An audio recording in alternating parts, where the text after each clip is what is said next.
اعوذ باللہ من الشیطان الرجیم بسم اللہ الرحمن الرحیم۔ سوال ہے، شرعی مہر کیا ہے؟ کیا زیادہ مہر طے کروانے کا مطالبہ کرنا جائز ہے؟ نبی کریم صلی اللہ علیہ وآلہ وسلم نے شرعی مہر کی کم از کم مقدار 10 درہم بتائی ہے۔ اس زمانے میں درہم چاندی کے سکے کا ہوتا تھا، تو اس حساب سے اگر آج کے دور میں دیکھا جائے تو رقم تقریباً 2000 کے قریب بنتی ہے، اور زیادہ سے زیادہ کی کوئی حد نہیں بتائی گئی۔ اس کا انحصار لڑکے کی مالی استطاعت پر کیا جا سکتا ہے۔ ضروری نہیں ہے کہ زیادہ مہر کا مطالبہ کیا جائے، اور خاص طور پر عین نکاح کے وقت ایسا کرنے سے بدمزگی کا سا سما بن جائے گا اور ازدواجی زندگی میں بھی تلخیاں پیدا ہو جاتی ہیں۔ بہتر یہ ہے کہ دونوں فریقین باہم رضامندی سے طے کر لیں۔ کچھ لوگوں کے ذہن میں یہ چل رہا ہوتا ہے کہ اس سے لڑکی کو تحفظ ملے گا، تو ایسا سوچنا عقل مندی نہیں۔ جس نے رشتہ نہیں نبھانا وہ پیسوں کے عوض بھی کبھی اپنے آپ کو ساری زندگی گروی نہیں رکھے گا، اور جس کے دل میں خوف خدا ہے وہ کبھی بھی بلا وجہ رشتے کو ختم نہیں کرے گا۔ تو فضول میں شور مچا کر یا لڑکے والوں کو ذلیل و رسوا کر کے دھونس دکھا کر زیادہ حق مہر کا مطالبہ کرنا ٹھیک نہیں، اور نہ ہی لڑکے والے ادا کرنے کے پابند ہیں۔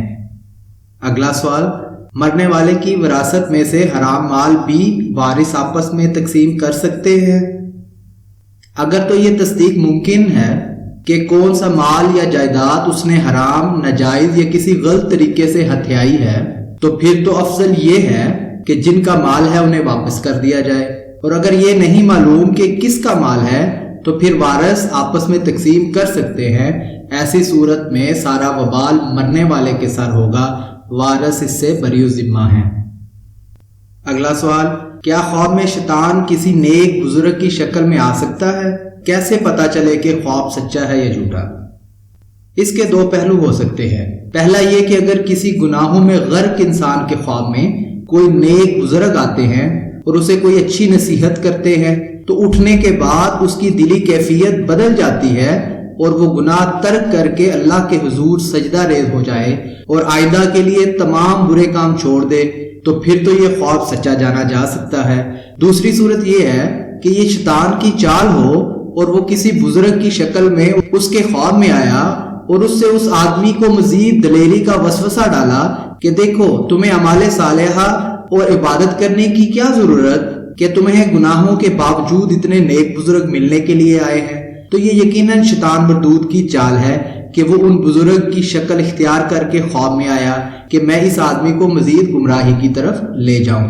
بخاری شریف میں ہمارے پیارے آقا حضرت محمد مصطفیٰ صلی اللہ علیہ وآلہ وسلم کی حدیث مبارکہ موجود ہے کہ شیطان میرے علاوہ سب کی شکل اختیار کر کے گمراہ کرنے کی قدرت رکھتا ہے۔ اگلا سوال، گناہگار تھا، اولاد کی اچھی تربیت نہ کر سکا، اب اولاد نافرمان ہو گئی ہے، کیا کروں؟ اولاد کی اچھی تربیت کرنا ماں باپ کا فرض ہے۔ اس کا طریقہ یہی ہے کہ خود صالح زندگی گزارے، عمل صالحہ کو خود پر لازم سمجھتے ہوئے اپنے بچوں کے لیے رول ماڈل بنے۔ صرف زبانی نصیحت کافی نہیں ہوتی، لیکن اگر گمراہی میں عمر بیت گئی اور اب احساس ہوا تو سچے دل سے توبہ کرے، اور اب اگر دین کے صحیح رستے پر چل پڑا ہے تو اولاد کو نصیحت کرنا بالکل نہ چھوڑے۔ انشاءاللہ اس کا اجر اسے ملے گا۔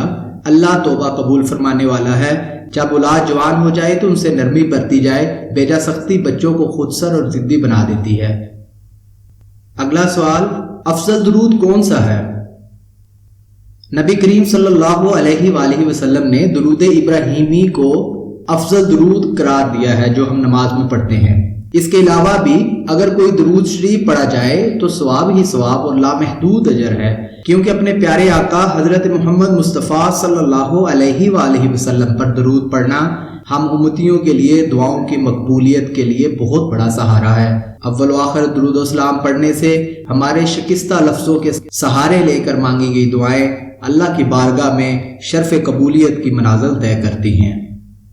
اگلا سوال، قرآن پڑھتے ہوئے آنسو اوراق قرآنی پر گر پڑے، کیا گناہ ہوگا؟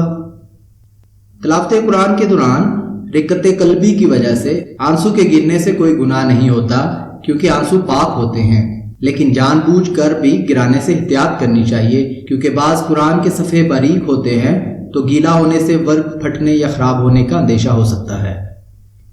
اگلا سوال، جائے نماز پر پاؤں یا انگوٹھا اٹھ گیا تو کیا نماز ٹوٹ جائے گی؟ ایسا بالکل نہیں ہے، یہ فاسد خیال ہے۔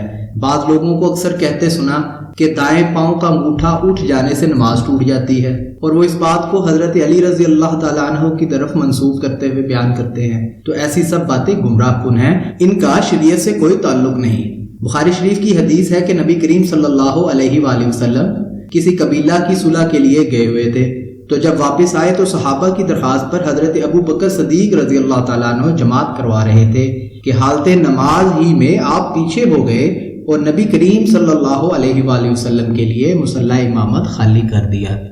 اللہ تعالیٰ ہمیں صراط مستقیم پر چلنے کی توفیق عطا فرمائے، آمین ثم آمین۔